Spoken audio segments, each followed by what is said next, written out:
ચોમાસું ચિંતામાં વધારો કરી રહ્યું છે કેમ કે આ વર્ષે સરેરાશ કરતા વરસાદ પડવાની સંભાવના વ્યક્ત કરવામાં આવી રહી છે। અલ નીનોના કારણે અસર વરસાદ પર પણ પડી શકે છે। ચોમાસું 15 થી 16મી જૂન આસપાસ ગુજરાતમાં પ્રવેશી શકે છે। હાલ તો અરબી સમુદ્ર બંગાળની ખાડીમાં સિસ્ટમ ન બનતા ચોમાસું મહારાષ્ટ્રમાં અટકી ગયું છે। વરસાદ ન પડતા આકરી ગરમીનો પ્રકોપ અનુભવાઈ રહ્યો છે।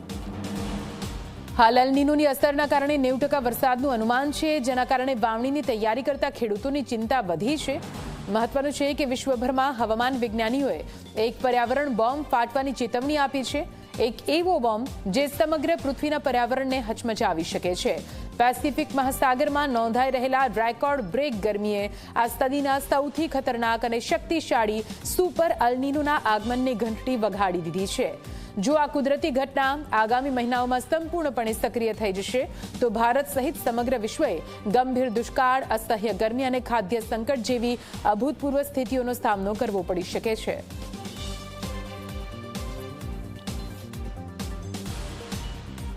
જૂન મહિનાની શરૂઆત થઈ ગઈ છે, પરંતુ તેમ છતાં હજી પણ ગરમી એટલી જ વર્તાઈ રહી છે।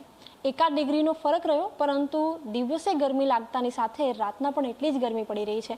કહેવામાં આવી રહ્યું છે કે આ વખતે ચોમાસું પણ નબળું રહે તે પ્રકારની શક્યતા છે। કયા પ્રકારે આખું ચોમાસું રહેશે, તેની પાક ઉપર શું અસર રહેશે, વાતાવરણ કેવું રહેશે, તે વાતચીત કરવા માટે આપણી સાથે વેધર એક્સપર્ટ ઉપસ્થિત છે ચિરાગ શાહ।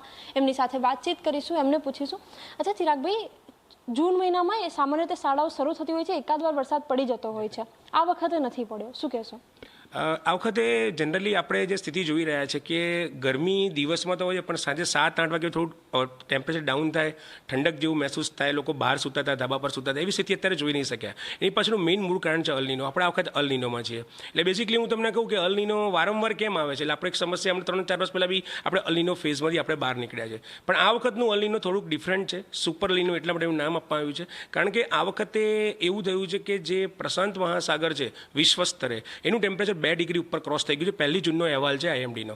તો એ 2 ડિગ્રી તમે વિચાર કરો, જ્યારે દરિયામાં 2 ડિગ્રી, આપણે ખાલી રૂમ ટેમ્પરેચરની અંદર 2 ડિગ્રીમાં એસીમાં 22 પર જે કેવું ચિલ્ડ થાય છે અને 26 કરતો ગરમી લાગે છે, સેમ એવું જો દરિયાની સપાટીમાં 2 ટેમ્પરેચર વધી જાય તો એ 2 ડિગ્રીનો તફાવત એ આખા વિશ્વને અસર કરે। એ અસરના કારણે આપણે અલ નીનો પ્રસ્થાપિત થાય। ક્લાઇમેટની 2 પેટર્ન છે, એક અલ નીનો અને લા નીના।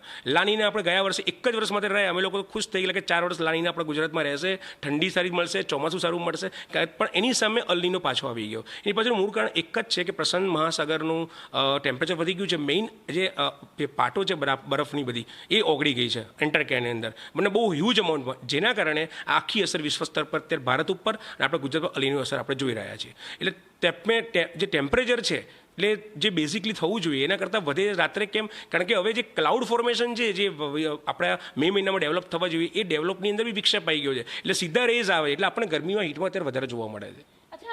એક સમયગાળો હતો કે 4 વર્ષ અલ નીનો રહે, 4 વર્ષ લા નીનો રહે, પરંતુ લા નીનો એક જ વર્ષ રહ્યું, આની પાછળનું કારણ શું છે? જરૂરથી આમાં એવું છે કે મેમ કે લા નીના અને અલ નીનાનું સેમ પેટર્ન છે, સેમ ક્લાઇમેટ લોકોનું છે, અને આ વખતે જેવું કેમ થયું છે એની પાછળનું મુખ્ય કારણ એક જ છે કે જે આપણા વેપારી પવનો છે, જે ઠંડા પ્રદેશોમાં જે પવનો આવતા હોય એ આખી સિઝન લઈને આવે, મોન્સૂન લઈને આવે। એ સૌથી પહેલાં બંગાળની ખાડીમાં પ્રેશર ક્રિએટ થાય, પછી કેરળથી મહારાષ્ટ્રથી આપણું અમદાવાદ ગુજરાત, તો એમાં આ વખતે આ વિક્ષેપના કારણે એવું થયું છે કે ત્યાં આગળ ગરમ પવનનો વધારો વધી ગયો અને ત્યાં આગળ બી એવી સિસ્ટમ સર્ક્યુલેશન ક્રિએટ થઈ ગઈ, જેના કારણે એ જે આખું જે પેસિફિક સમુદ્રની ઉપરનો જે ઝોન છે એ આપણે પોલ કહીએ છીએ, એ પોલની અંદર ગરમી વધી ગઈ, એના કારણે આપણને આ વખતે એની અસર વધારે જોવા મળી છે। તો રાજ્યમાં અલ નીનોથી થશે અસર। જી હા, હવામાન નિષ્ણાંત અંબાલાલ પટેલે પણ આગાહી કરી છે। અલ નીનોની સૌથી વધારે અસર સપ્ટેમ્બરમાં થઈ શકે છે। સારો વરસાદ 23મી જૂન બાદ થઈ શકે। 16મી જૂન બાદ લો પ્રેશરના કારણે ગુજરાતમાં વરસાદની સિસ્ટમ સક્રિય થઈ શકે છે। આ વખતે અલ નીનોની ઘાતક અસર ઓગસ્ટ માસથી સપ્ટેમ્બર માસ થવાની શક્યતા છે। સપ્ટેમ્બર માસમાં તો ઘાતક અસર વધી જશે, પરંતુ તે પૂર્વે એટમોસ્ફેરિક વેવ MJO આફ્રિકા તરફ આવે તો પણ ભારતમાં ચોમાસું ધીરે ધીરે સારું થાય। આપણું ચોમાસું પૂર્વ આફ્રિકાથી દક્ષિણ ચીનના ભાગ સુધી સારું રહેવું જોઈએ। એટલે અને આ વખતે વારંવાર પશ્ચિમ વિક્ષેપ આવે છે તે આવવા જોઈએ નહીં।